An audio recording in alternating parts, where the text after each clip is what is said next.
En quelques mois, j'ai multiplié par 2 le chiffre d'affaires de mon agence immobilière. Comment j'ai fait ça?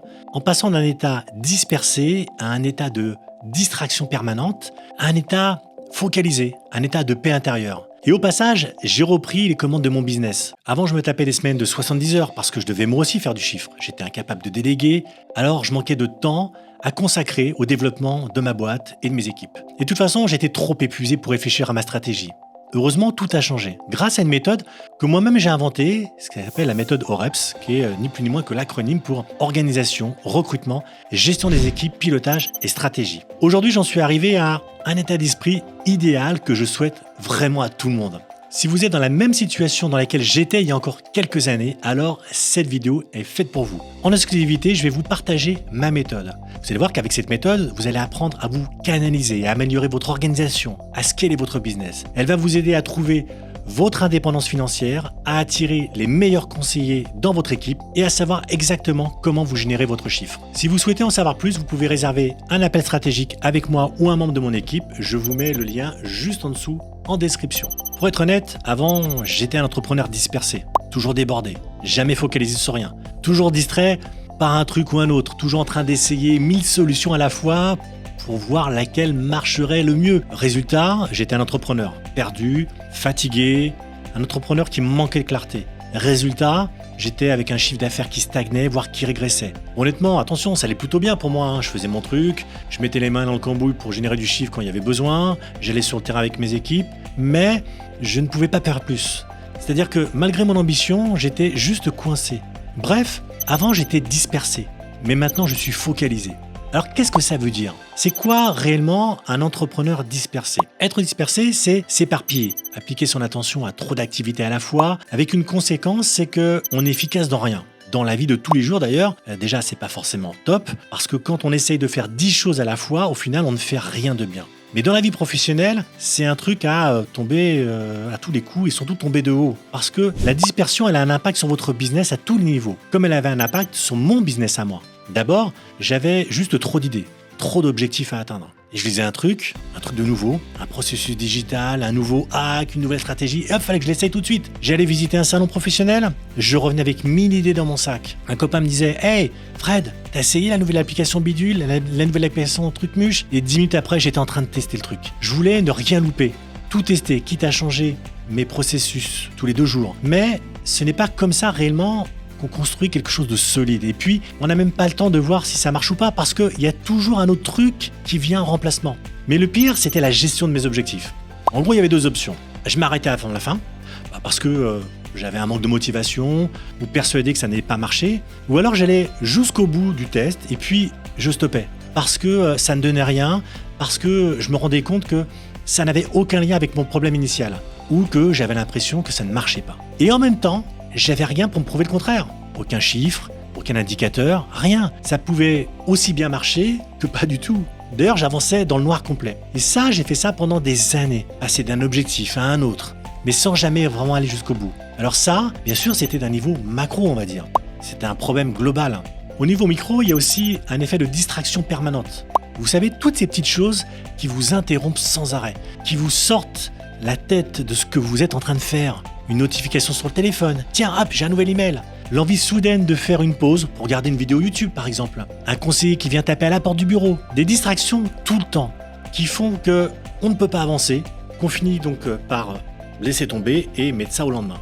Et puis, le lendemain, ça recommence. Et puis, le relendemain, ça recommence encore. Et le résultat, c'est que vous avez un chiffre en dents de scie. Vous avez des mois où ça montait, des mois où ça retombait. Et j'avais aucune stabilité. Je me tapais toujours mes semaines de 70 heures, mais en fin de semaine, je comprenais plus rien. Je devais produire moi aussi, aller sur le terrain, gérer des ventes parce que j'avais jamais assez de monde pour le faire. Bah oui, parce que mes conseillers, ils changeaient tout le temps. J'avais un turnover de dingue et pas le temps de consacrer à mon agence et à mon équipe. Et puis, j'avais l'impression de naviguer un peu au ressenti. Je me disais, bon, ok, ça va pas, mais en fait, j'avais aucun indicateur pour le justifier. Ça, c'était l'état dans lequel je me suis trouvé à un moment donné. J'étais pris dans une espèce de spirale, vous savez, une espèce de tourbillon qui me tirait systématiquement vers le bas. Et puis, à un moment, forcément, la frustration s'est installée. Il fallait que je change ça. Mais comment? Comment est-ce qu'on sort de la spirale infernale? Comment est-ce qu'on passe d'un état focalisé? J'ai commencé par regarder un peu partout. commencé par lire des articles sur des blogs, des bouquins écrits par des entrepreneurs, par visionner des vidéos, j'ai pris des notes, beaucoup de notes. J'ai aussi étudié des méthodes existantes, plein de méthodes. Mais vous savez, les méthodes entrepreneuriales, c'est un peu comme les régimes. Il y en a des milliers, on vous promet toujours que ça va marcher. Alors c'est vrai que ça marche vraiment les 2 premières semaines, mais vous finissez au bout du compte par reprendre le poids perdu et quelques semaines après d'en prendre carrément plus. Parce que la seule méthode qui marche vraiment, c'est celle qui correspond à votre situation. C'est celle qui répond à votre besoin à vous. Moi, j'avais un besoin d'une méthodologie qui soit conçue sur mesure pour un directeur d'agence immobilière. Sauf que ça n'existait pas vraiment. Alors j'ai créé ma méthode. Une méthode qui m'a permis de changer, qui m'a fait passer de cet état de dispersion à un état de focalisation et de paix intérieure. Comme si d'un coup j'avais repris les commandes de mon business et de ma vie. Aujourd'hui, je gère 2 entreprises de front, une agence immobilière et une agence de marketing Facilogy. Je manage aussi 2 équipes. Je pilote plein de projets à la fois. Et malgré tout ça, je suis focalisé sur ma vision et sur mes objectifs. Je suis maître de mes actions. Chaque objectif, je n'abandonne pas avant d'avoir atteint. Je sais exactement pourquoi je me lance dedans et où ça va m'emmener. C'est fini de me laisser distraire par tout et rien, par la dernière astuce à la mode, par la nouvelle stratégie TikTok qui va soi-disant tout chambouler. Aujourd'hui, j'affronte mon quotidien professionnel avec un max de sérénité. Et ce que je voudrais maintenant, c'est que vous aussi, vous puissiez en arriver là. C'est que vous aussi, vous puissiez canaliser vos envies, mieux vous organiser et vivre de votre business passionnément. Alors, ma méthode, c'est quoi? Je l'ai appelée OREPS.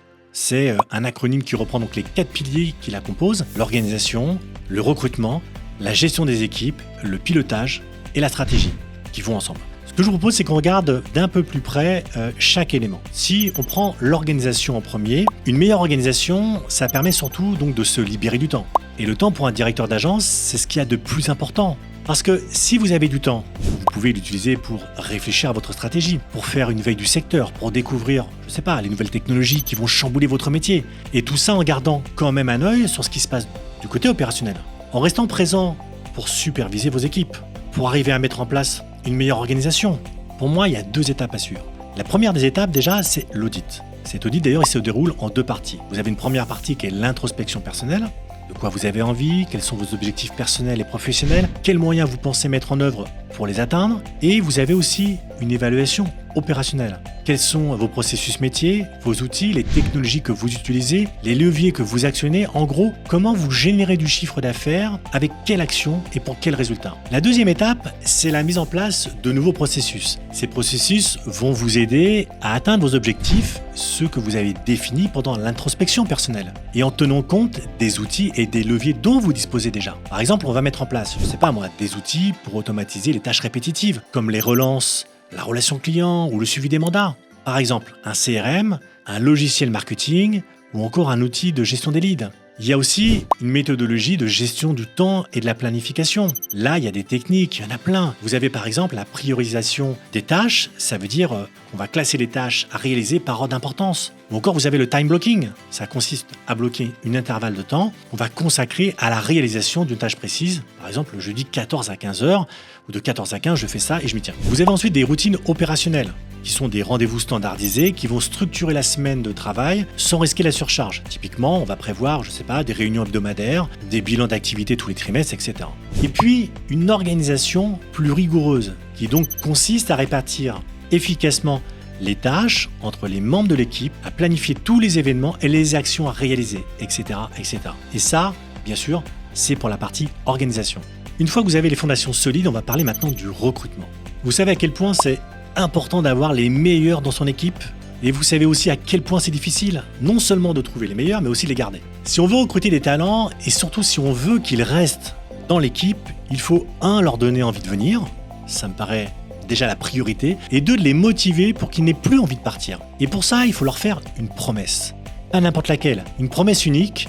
C'est une promesse qui est impactante, une promesse qui va les convaincre que c'est vers vous qu'ils doivent aller. Aujourd'hui, vos principaux concurrents, ce ne sont pas les autres agences, ce sont les réseaux de mandataires. Ces réseaux, ils attirent vos conseillers en leur promettant des commissions délirantes. Franchement, sur le papier, c'est même irrésistible. Vous pouvez avoir jusqu'à 80-90%, voire 100% de commissions. Difficile de dire non. Sauf que la réalité, elle est très différente. La moitié des nouveaux mandataires finit par changer de job parce qu'ils n'arrivent pas à faire de l'argent. Ils ne sont pas accompagnés, ils sont à peine formés, on les lance dans un secteur en leur disant « Allez, on va aller prospecter », ils sont paumés et sont incapables de faire une vente. C'est bien une jolie commission, Mais 90 à 100% de zéro, ça fera toujours zéro. Et c'est là-dessus que vous devez jouer, parce que vous pouvez leur apporter quelque chose que les réseaux ne peuvent pas leur donner. Une présence quotidienne, une assistance de tous les instants, de la proximité, un vrai accompagnement, une équipe solide et soudée, des leviers de promotion efficaces et multicanaux. Pas seulement une page web, mais un site de qualité, une diffusion partout sur les réseaux sociaux. Vous pouvez leur faire une promesse et la tenir. Venez chez moi, je vous apprendrai comment capter vos premiers clients. Et ça, c'est une promesse forte. Et c'est là-dessus que vous allez construire une équipe solide qu'il va falloir ensuite gérer.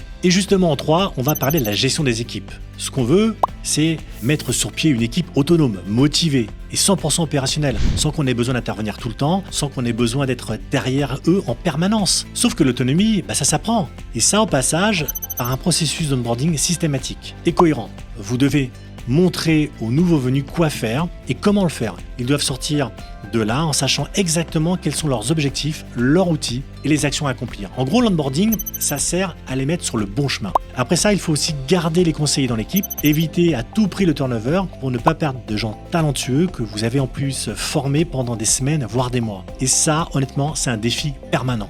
Je connais des directeurs d'agences qui ont même peur de recruter parce qu'ils savent que de nouvelles recrues vont se barrer au bout de quelques mois. Du coup, ils n'investissent plus dans l'humain, ils ne vont pas dépenser de l'énergie et des ressources pour rien. Et ça, c'est une grosse erreur parce que ça accélère encore le turnover. Ce qu'il faut, c'est bâtir un cocon dans lequel vos négociateurs se sentent bien.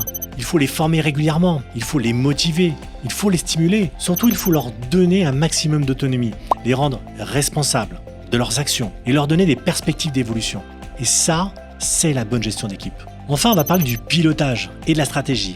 En 2 mots, comment déléguer la génération du chiffre à votre équipe pour avoir plus de temps pour réfléchir à la stratégie globale. Arrêtez de produire vous-même et faire votre boulot d'entrepreneur. Si vous passez moins de temps, vous, à faire de chiffres, si le chiffre de l'agence dépend moins de vous et plus de votre équipe, eh bien vous aurez aussi plus de temps à consacrer à des questions comme quel objectif je me donne ? Quels indicateurs de performance sont les mieux adaptés ? Où est-ce que j'en suis ? Quelle distance il me reste à parcourir ? L'idée ici, c'est donc de disposer de données concrètes sur les performances pour pouvoir ajuster votre stratégie en temps réel et améliorer sans cesse vos résultats. Mais aussi de mettre en place des leviers pour optimiser le chiffre d'affaires. Des systèmes de vente automatique, des événements, du nurturing de leads, des outils comme des sites internet spécifiques, comme on le fait chez nous chez Vitrinelis, pour disposer d'un site web complet qui convertit et de faire de la prospection multicanale sur le terrain et sur le web. Parce qu'encore une fois, pour avoir un maximum de présence et pour booster votre notoriété. Enfin, il va falloir créer des offres solides avec des solutions qui répondent vraiment aux problématiques de votre audience cible. Mais ça, vous ne pouvez le faire qu'en ayant du temps et donc en déléguant l'opérationnel pour vous consacrer au pilotage et à la stratégie. Et il n'y a pas de secret.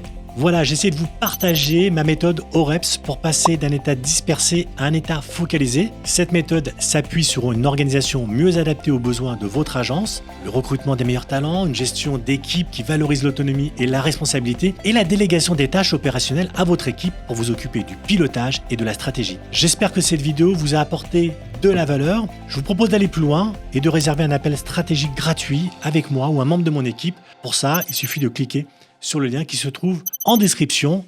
Et moi, je vous dis à tout de suite.